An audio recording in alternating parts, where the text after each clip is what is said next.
My name is Jason Helton. I'm the captain of the Steele Creek Division. Just want to highlight one of the cases we had this weekend and just setting it up and let you know this is something we deal with on a daily basis with our officers out there with juveniles. But this particular one took place Sunday morning around 8 a.m. in the Steele Creek Division in the 2100 block of Diamond Creek Circle. We had a female victim who was out walking in the parking lot, broad daylight, 8 o'clock in the morning, and two juveniles came up to her and asked her to use her phone. She did like the rest of us to do. She let them have their phone. Well, when she did that, they took off running with the phone. So she followed after them to get her phone back, and when she did, a 12-year-old juvenile pointed a gun in her face and tried to pistol whip her. At that point, she quit giving chase, and then they proceeded to a nearby apartment complex. Right. Our officers responded to that area. They knew, based on some witness descriptions, what was going on. They knew who the suspect apartment was. Our officers got a perimeter there. They contacted the mother based on the past history with that family. And once they contacted the mother, she was very cooperative. We were able to get the juveniles to come out. Ultimately, there was a 12-year-old and a 6-year-old. Yes, you heard me right, a 6-year-old with a 12-year-old brother involved in this crime where they had the firearm. The 6-year-old ended up giving us some information, and we were able to get that gun, which is pictured here on the screen. It's actually a BB gun. But if you look at it really, really closely, does that look like a BB gun to anybody? All right, let me paint a picture for you. What would happen if that female would have been armed? All right, we could have been dealing with something really, really tragic here. We could have been dealing with a 12-year-old who maybe lost their life, or even a 6-year-old. So think about that. Think about the consequences of it. That's why it was important to us to highlight this case today. Right? Like I said before, our officers are dealing with juveniles every single day. Property crimes, violent crimes, and when I say juveniles, I mean kids. I mean ages 11, 12, 13, 14 years old. And it seems like they just keep getting younger and younger. So, a couple things just to highlight, right? Know where your kids are. I said this is 8 o'clock on a Sunday morning, right? Know where your kids are, what they're doing. Know what's on their social media, right? After looking at the investigation, this child had posed with a gun a couple days prior on social media, right? So know what's on your kids' social media, what they're doing on their phone, right? Check in with your kids, talk to them, see who they're hanging out with. Right? Those are really, really important things, right, to make sure they're on the right path. Victim in this case just finished working a night shift, thought she's helping these kids out, right? We want to help out people. That's what we do. That's the human response.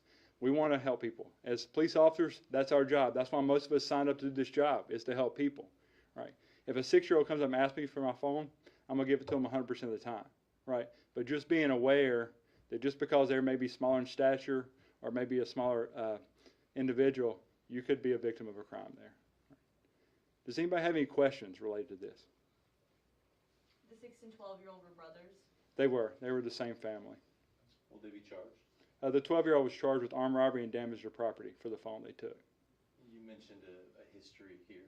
Could you just talk a little bit about that? So we are familiar with the family, right? And I'll leave that. But this is a behavior we're seeing, right? So the improper model behavior, a history of robberies, auto crimes, larceny from autos, things like that, with that family and some of those kids' friends. And so what we're seeing is the juveniles, and you guys are all familiar with the different things, the TikTok challenges with the Hyundais and Kias, and just auto thefts in general going on. So we're seeing a lot of our juveniles, 12, 13, 14, 15 years old, involved in these types of crimes, and they're educating each other, right? So they've got the wrong role models, which is each other. I don't want to go too much into this child's case because I don't want us to identify the child, but Right. You're not identifying the child. No, absolutely not. So then there must be a point at which you've been involved and you've decided now this child needs to be charged, or we need to take this to a next level. Right, and we've done some. That's a great point. So we work a lot with CDCP, or Child Development Community Policing. Right, that's one of those things where if a child's been involved in some type of trauma or exposed to some type of traumatic event, we've got counselors in every division. We go out and do a home visit just to see is it safe. Of course, we're in partnership with DSS, Child Protective Services, just to make sure it's a safe environment for the child. But our Department of Juvenile Justice has a point system. We're looking at that, and I don't want to get into all that right now. But sometimes they're getting started earlier, and they don't meet that criteria for being placed into custody, so they get released back to mom. And And if that becomes a cycle, then it also educates them on maybe there's not as many consequences there, and so they end up back at home with mom, and then the community is a little more concerned with coming out or just even coming forward, being victims of a crime. I want to ask, because you have the schools that are trying to do intervention, you have community groups that are out there trying to do crime intervention, prevent stuff like this from happening, and then you have law enforcement. Everybody's working toward the same goal, but there still seems to be a disconnect. Where do you think that disconnect is whenever it comes to reaching these kids to where it will make an impact to get them to Well, you're 100% right. Everybody's doing their part. We're doing our part. Like I said, we've got all these programs in place at CMPD, even the community groups. They're trying. Everybody's trying, but we can't grab hold of them 24 hours a day. So really, it's got to be the family. It's got to be the community at large. We always talked about it takes a village to raise a child, but the village has to trust it, right, enough to be, if the village is scared of that child based on their criminal behavior, how willing are they be to put themselves out there? So we've got to show them, right, as a collaborative effort that we can get in front of this and we can actually get some results out of it. I mean, we've been to this child's house beforehand to do a home visit because we saw some potential, and we also saw, maybe a road they were going down that we didn't want them to go. And we tried that just to get out in front of it, and we tried to anticipate, and we see it all the time. This kid's going down the wrong road. We don't want him to go down there. All right. So we've made some really proactive efforts to try to get ahead of this. But there are a lot of kids in Charlotte, and limited resources. We do our best to kind of get in front of it. How was the family receptive to that, or the community, when you guys tried to do that early in? They were really receptive. I mean, the mom has several kids. She's working hard, trying to do the best as a mother, like we all are. I'm a dad. I've got a 15-year-old and 9-year-old boys, right? I got a wife, right? And we're trying to raise these kids the right way. And I find most of the time the parents are trying to do that. But if you're working hard, working a job, and your kids are at home, maybe you're a single parent, maybe you don't have those resources in place or somebody to help you out, those kids end up being by themselves for a couple hours a day, and then they get bored, and then they start looking around, look on the internet, things like that, and get educated on how to do that. If there's nobody there to supervise them, or the neighbor's not watching out for them, or their grandmother's not watching out for them, what are they going to do, right? So it's one of those things where you really just try to stay engaged and do the best you can. And yeah, the mom is really cooperative with us. She has been every single time. You're talking about being proactive and programs. What is the most successful one right now, or what success are you seeing from those? I don't think there's any one program you could say this program is the most successful, because if you could, we would just do that program, realistically. If we had one program that was 100% effective or 99% effective, we would just put them all in that program, and we wouldn't even be standing here. So I think it's one of those things where you try to cast a broader net and offer programs to gauge that interest, to see what they're interested in. Some of it's sports programs. We've got our PAL program, right, where we try to involve, and we have CMPD leaders like myself. I mean, I'm a basketball coach. I coach in the community. I try to give back in that way. But I can't imagine one of my 10-year-olds that I coach in basketball being involved in a crime. But is that happening? Absolutely, right? Because I'm only dealing with them a couple hours when I'm coaching them, right? So that's a really, really good question. Were these kids, were they involved in any of these types of programs that you guys? They have not been. We just had the one-on-ones with them. We've tried to reach out to the mom about the ones that were a little bit older years ago, and the kids just weren't interested, unfortunately. And with summer coming up with students out of school, are you preparing for a potential of spike in crimes involving juveniles, or what are, you touched on a little bit, but what other? We look at our traditional hot spots as far as based on the crime and luckily we have a great crime analysis unit that does that, who provides based on this time of year, this time of day, this day of the week, even that minute detail, and provide us that as commanders in a division, and we try to allocate our resources to those times, those problems, based on that for our patrol staffing and our crime reduction units, even some of our detectives as far as that goes. Who commits this crime based on this day of the week, or this time of the year, or this type of MO based on a crime. 6 years old, I mean, that's so young. How do you think a 6-year-old seeing this is impacted? Well, I think he's a victim. We have to look at that 6-year-old as a victim. He's a victim of his circumstances and environment, right? Mm-hmm. What 6-year-old, I mean, we can't charge a 6-year-old in the state of North Carolina. They have to be 9.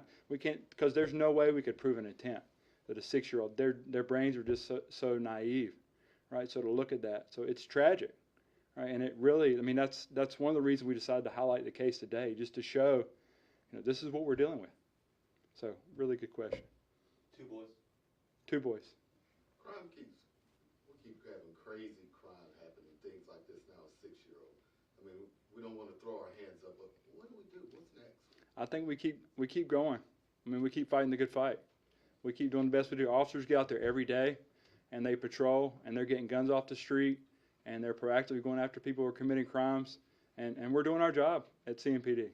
We're putting people there. We have to present cases to the court counselors. They don't always meet the points, and that's not DJJ's fault necessarily, right? But we keep fighting the good fight and doing the work. That's what we do. I want to ask, what is your message to the public? I mean, this is discouraging to hear young kids that were able to trick someone into using their phone, taking advantage of someone's goodwill.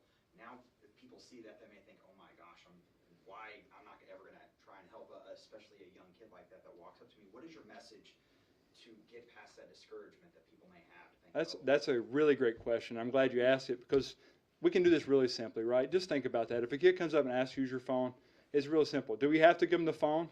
No. Can we ask them, hey, what's your mom's name? Do you know her number? Hey, who can I say is calling? What do you need? Where does she live? Right? So you can have your phone help that kid out and really, like we say, provide them excellent customer service to this child here without really making yourself a victim of a crime. How Right. is a 12-year-old getting this gun? This is a BB gun, Right. right? So they're allowed to have a BB gun. So I'm not sure where this one came from per se, but I gotta ask though, I mean, we've been over this for decades now, right? Like when I was a kid, these guns were a problem. They looked like real guns.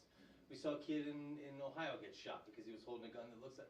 Why are we allowed to make BB guns that look like real guns? I wish I had the answer to that, sir. I do not have the answer. I'm not a gun manufacturer. I will tell you, between airsofts and BB guns and being a former range master, they look more realistic now than they ever have.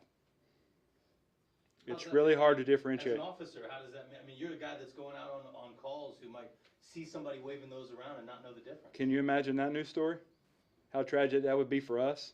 Can you imagine an officer shooting a 12-year-old or a 6-year-old and the mental impact that may have on them and the community? It's tragic. It really is. So that's why we're trying to get ahead of it. That's why we're highlighting this case today, to get ahead of it and work together with you guys really to kind of make an impact.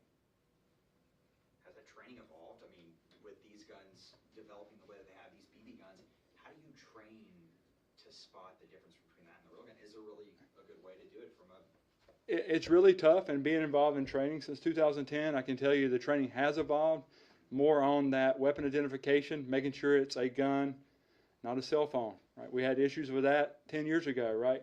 Now the guns are getting so defined and so detailed, looking to see, does it have a safety tip on the end? Unfortunately, there are people who design real guns that have safety tips on the end that look like fake guns. So we're dealing with that. So it really puts law enforcement in a tough position. So we're teaching them move to cover, try to make the best assessment possible, and really if there's any doubt, we don't take that shot, right? We want to teach them if there's any doubt, there's no doubt. You don't take that shot and take that extra time. All right, I think that's it. Thank you, Kevin. Okay.